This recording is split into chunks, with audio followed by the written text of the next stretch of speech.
Ha! But you have been misleading me, young woman. I thought that you were new to the Hallows quest. Many of us questers believe that the Peverils have everything to do with the Hallows. Who are the Peverils? That was the name on the grave on the mark on it, in Godric's Hollow. Ignatius Peveril. Exactly. The sign of the Deathly Hallow on Ignatius's grave is conclusive proof. Of what? Why, that the three brothers in the story were actually the three Peveril brothers, Antioch, Cadmus, and Ignatius, that they were the original owners of the Hallows.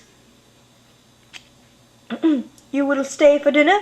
Everyone always requests our recipe for freshwater pimpy soup. Phew, probably to show the poisoning department at St. Mungo's. Hermione, what do you think?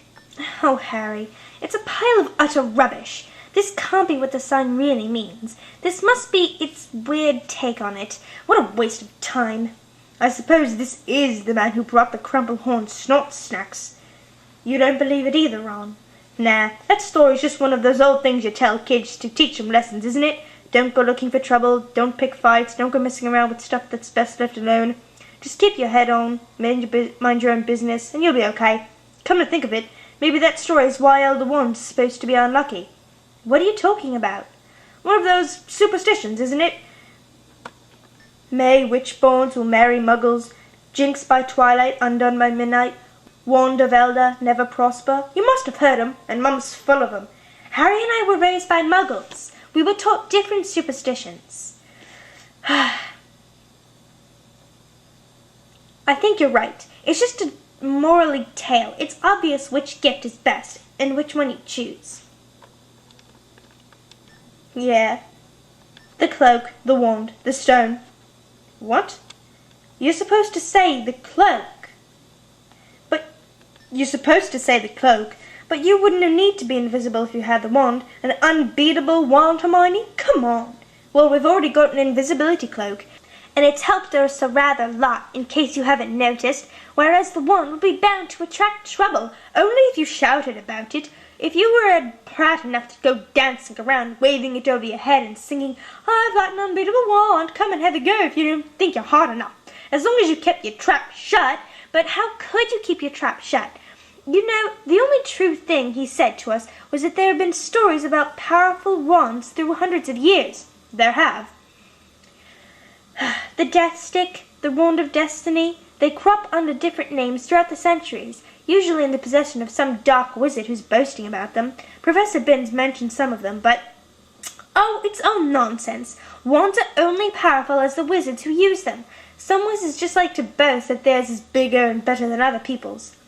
But how do you know that those wands, the Death Stick, the Wand of Destiny, whatever, aren't the same wand, are spacing over the centuries under different names? What? And they're all really the Elder Wand made by death? So, Harry, why would you take the stone? Well, if you could bring people back, we'd have Sirius, Mad-Eye, Dumbledore, my parents. But, according to Beedle, they wouldn't want to come back, would they? I don't suppose there have been loads of other stories about the stone that can rise the dead, have there? No, I don't think anyone except Mr. Lovegood could kid themselves that's possible. Beedle probably took the idea from the Sorcerer's Stone, you know, instead of a stone to make you immortal, a stone to reverse death. What about the cloak, though? Don't you realize he's right? I've got so used to Harry's cloak and how good it is, I never stopped to think. I've never really had one like Harry's. It's infallible. I mean, we've never been spotted under it. Of course not. We're invisible when we're under it, Ron. But all the stuff he said about other cloaks, and they're not exactly tan nut, you know, it's true. It never occurred to me before, but I've heard stuff about charms wearing off cloaks when they get old, or them being ripped apart by spells so they've got holes in them. Harry's was owned by his dad, so it's not exactly new, is it? But it's just perfect. Yes, all right, but, Ron, the stone?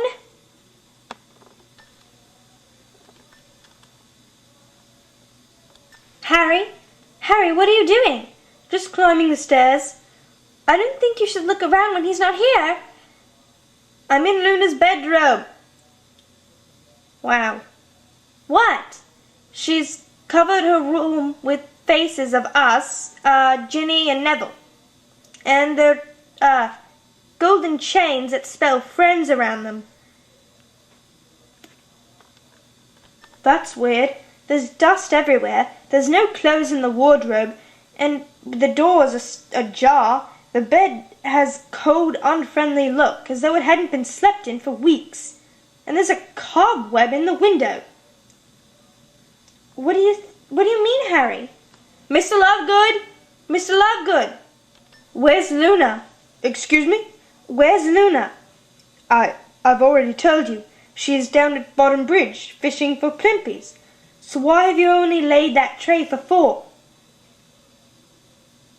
I don't think Luna's been here for weeks. Her clothes are gone. Her bed hasn't been slept in. Where is she? And why do you keep looking out of that window? Harry, look at the Quibblers. Undesirable number 1? The Quibbler's going for a new angle then? Is that what you were doing when you were down in the garden, Mr. Lovegood? Sending an owl to the ministry? They took my Luna. Because of what I've been writing. They took my Luna and I don't know where she is. What have they done to her? But they must give her back. But they might give her back to me if I hand over Harry. No deal. Get out of the way. We're leaving. They will be here any moment. I must save Luna. I cannot lose Luna. You must not leave. Don't make us hurt you. Get out of the way, Mr. Lovegood. Harry! People on broomsticks are coming. They must be them.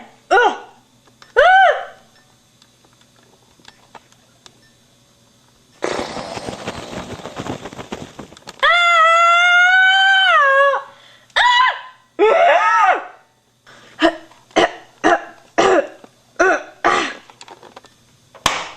Didn't I tell you there was no need to hurry, Travers?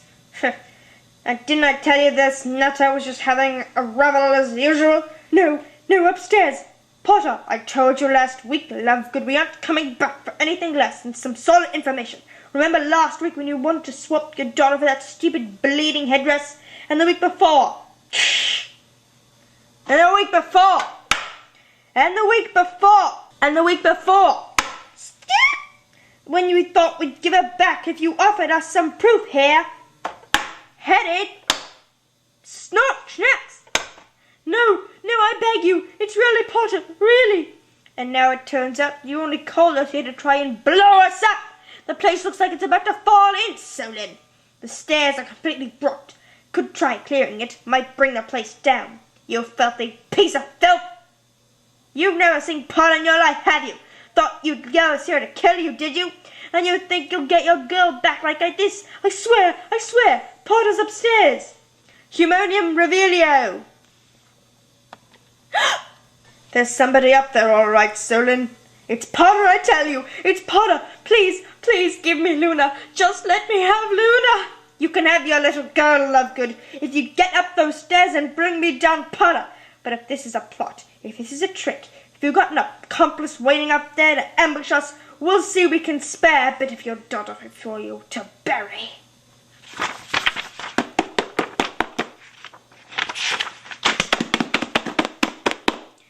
Come on, you guys. We've got to get out of here. All right. Okay. Do you trust me, Harry? Yes. Okay then. Give me the invisibility cloak. Ron, you're going to put it on. Me? But Harry, please, Ron. Harry, hold tight on my hand. Ron, grab my shoulder. Hold tight, any second. Obliviate! Deprimo! What is that, Potter?